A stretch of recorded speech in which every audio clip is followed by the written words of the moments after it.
নমস্কার বন্ধুরা, আপনাদের গাছ যদি খুব ছোট গাছ আপনারা কিনে এনেছেন নার্সারি থেকে, মাত্র 10 দিন আগে ছোট্ট ছোট্ট গাছ বসিয়েছেন, এখন আপনার গাছ এখনও বড় হয়নি, কিন্তু মাত্র 1 মাসের মধ্যে গাছগুলোকে বড় করে আপনারা যদি ওখান থেকে ফুল চান, আমি আজকে আপনাকে বলে দিচ্ছি ছোট্ট গাছ থেকে মোটামুটি অনেকখানি বড় গাছ করে ফেলতে পারবেন মাত্র 1 মাসের মধ্যে।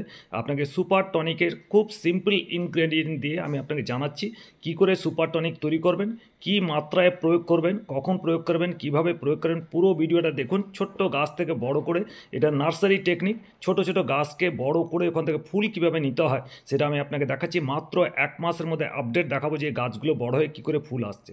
প্রথম যে ইনগ্রিডিয়েন্ট দিচ্ছি, প্রথমে 5 লিটার জল নেওয়ার জন্য বলছি। 5 লিটার জল, আপনারা চাইলে 1 লিটারও জল নিতে পারেন। প্রথম যে সলিউশনটা বানাবেন সেটা হচ্ছে ক্যালসিয়াম নাইট্রেট।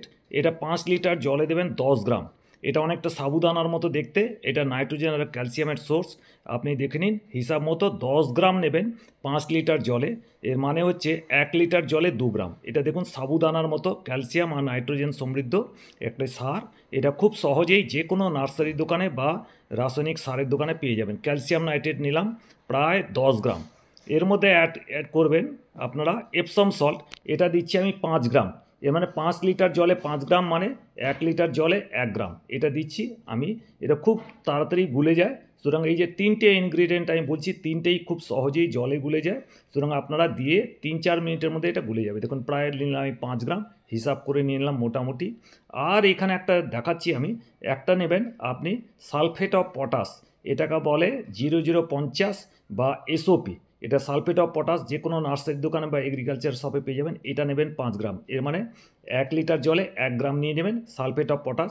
এটা সালফার আর পটাশের সমৃদ্ধ সার, কেমিক্যাল সার। এটাই তিনটেকে নিয়ে আপনি খুব ভালো মতো গুলে নিন। 3 থেকে 4 মিনিট 5 মিনিট লাগবে আপনার এটা ভালো করে গুলে নিতে। এবার আপনি কিভাবে প্রয়োগ করবেন, আর এটা আপনি প্রয়োগ করবেন 3 বার। 5 দিন পর পর আপনারা এটাকে প্রয়োগ করবেন। কী মাত্রায় প্রয়োগ করবেন দেখুন। 15 দিন পরে এই ইনগ্রেডিয়েন্ট দিয়েই কীভাবে সার বানাবেন সেটা আমি দেখাচ্ছি, আপনি পুরো ভিডিওটা দেখুন। এবার আপনি অ্যাপ্লাই করবেন এক একটা গাছে। যদি মাটিতে গাছ থাকে 100 ml, 100 ml। যদি ছোট গাছ থাকে তাহলে আপনি 50 ml। আর যদি মোটামুটি মাটিতে বা গার্ডেনে যদি গাছ থাকে, দেখুন গাছ থেকে 2 থেকে 3 ইঞ্চি দূরে একটা রাউন্ড করে এটাকে প্রয়োগ করবেন। দেখে নিন, গাঁদা হোক, ডালিয়া হোক, যত ধরনের অ্যাস্টার, যত ধরনের ফুল গাছ আপনার আছে, গাছগুলোর চারাগুলো ছোট আছে, আপনি যদি 1 মাসের মধ্যে বড় করে নিতে চান তাহলে আমি দেখাচ্ছি। আর যদি 5 থেকে 6 ইঞ্চির ছোটো ছোটো টব থাকে তাহলে 50 ml দিলেই হবে। 50 ml দিলেন। আর এই যে সারটা প্রয়োগ করবেন, আপনাকে কিন্তু 3 বার প্রয়োগ করতে হবে। এ মানে গ্যাপটা হবে 5-5 দিনের গ্যাপ। 5-5 দিন পর পর এটা আপনাকে প্রয়োগ করে যেতে হবে। মাত্র 15 দিনের মধ্যে আপনি দেখবেন, অবাক হয়ে যাবেন, গাছগুলো প্রায় 1 ফুট হাইট নিয়ে নিয়েছে মাত্র 15 দিনের মধ্যে, খুব বড়। আর এরপরে এটাতে কুড়ি আনার জন্য 15 দিন পরে আমি আপনাকে দেখাচ্ছি তিনটে জিনিস আবার আপনি প্রয়োগ করবেন এর মধ্যে। এবারে দেখে নিন আপনি কী নেবেন। এই ক্ষেত্রে আমি কি করব, সেকেন্ড যে 15 দিন পরে যে সারটা তৈরি করব সেটাতে কিন্তু আমি এই ম্যাগনেসিয়াম সালফেট বা অ্যাপসম সল্ট এটা কিন্তু দেবো না, এটা বাদ দিয়ে দিচ্ছি। 15 দিন পরে যেটা দেবেন সেটা আপনি দেখে নিন কী দেবেন। এরপরে ডোজটা একটু চেঞ্জ করব।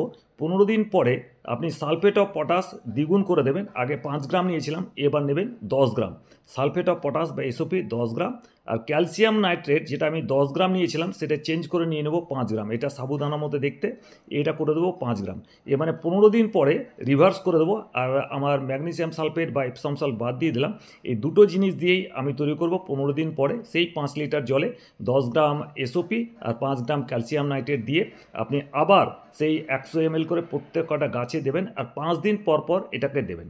আর আপনি 1 মাস পরে দেখবেন গাছগুলো যথেষ্ট বড় হয়ে গেছে, সব কটা গাছে কুড়ি চলে এসছে, সব কটা ফুল ফুটবে। আপনার ডিসেম্বরের এখন যদি প্রয়োগ করেন, ডিসেম্বরের এন্ডে সব কটা গাছে আমি ইচ অ্যান্ড এভরি গাছে ফুল দেখাবো। এখানে সব ধরনের গাঁদা আছে, ডালিয়া, আপনার অ্যাস্টার, ডায়ান্থাস, হলিহক, সব ধরনের গাছ আছে। এই যে দেখুন এই গাছগুলো আছে। আর সেলোসিয়া, এখানে সেলোসিয়া দেখতে পাচ্ছেন, সামনে দেখতে পাচ্ছেন আপনি অ্যাস্টার লাগিয়েছি। এরকম প্রায় 10 থেকে 12টা ভ্যারাইটির আমি চারা গাছ লাগিয়েছি। আর যেহেতু আমার ডিসেম্বরের এন্ডে আমার ফুল পাওয়ার দরকার, এখনই আমি এটা প্রয়োগ করে দিচ্ছি। আমি মোটামুটি গাছটা দেখুন 15 দিনের মধ্যে বড় হয়ে যাবে, তার 15 দিনের মধ্যে কুড়ি চলে আসবে, ফুল চলে আসবে। এটা আপনার নার্সারি টেকনিক, এই প্রয়োগ করে আপনারা দেখুন আর আমাকে জানাবেন যে 15 দিন পরে আপনার গাছগুলো কী সাইজ হয়েছে, কত বড় হয়েছে, কুড়ি এসছে কিনা। এই ভিডিওটা আপনারা সেভ করে রাখুন, প্রত্যেককে শেয়ার করুন। যার যার গাছ এখনও ছোট, গাছ বড় করতে চান, ফুল নিতে চান, এটা অবশ্যই করবেন। আশা করি ভিডিওটা ভালো লেগেছে। ভালো লাগলে লাইক করুন, শেয়ার